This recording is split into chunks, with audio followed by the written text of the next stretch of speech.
करिश्मा group की जानिब से टोली चौकी हैदराबाद में मर्दों के मलबूसात के शोरूम द लेजेंड का इफ्तिताह अमल में आया।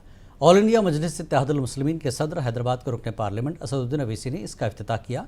तेलंगाना असेंबली के स्पीकर गड्डम प्रसाद कुमार ने भी इफ्तिताही तकरीब में शिरकत की और कहा कि इस शोरूम में मर्दों के मलबूसात का वसी और शानदार कलेक्शन मौजूद है और लोग इससे इस्तेफादा कर सकते हैं। इफ्तिताही तकरीब में कारवान के रुकन असम्बली कौसर मोहिउद्दीन, याकूतपुरा के रुकन असम्बली जाफर हुसैन मेराज समेत दीगर मुअज़्ज़ज़ शख्सियात ने शिरकत की। करिश्मा ग्रुप के चेयरमैन सैयद इस्माइल ने मेहमानों का इस्तकबाल किया।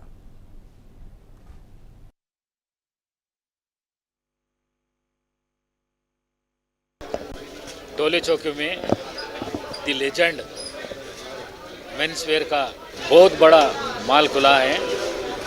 टोली चौकी अबू बकर उसका ओनर है। मैं हर फ्लोर में फिर के देखा, वर्ल्ड में है सो कपड़े पूरे यहाँ हैं। इटालियन फैब्रिक समझो, यूके समझो, यूएस समझो, और वर्ल्ड के कितने कपड़े हैं उतने कपड़े यहाँ हैं। और गरीब से लेके अमीर से अमीर तक रेटा हैं।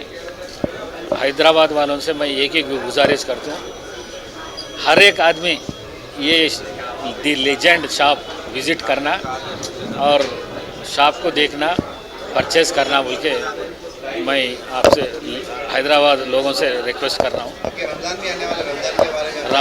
रमज़ान में हर माइनॉरिटी भाइयों से मैं एक ही गुजारिश कर रहा हूँ, एक से एक कपड़ा यहाँ है, सब जने विज़िट करना, सब जने रमज़ान के कपड़े यहाँ ही लेना बोल के मेरे बहुत अच्छा दिखा। हर कपड़ा लेना बोल के दिखा मेरे, मैं उसके लिए छोड़ के आ गया। पूरा यहाँ से ले तो इंशाल्लाह पूरा यहाँ से ले तो।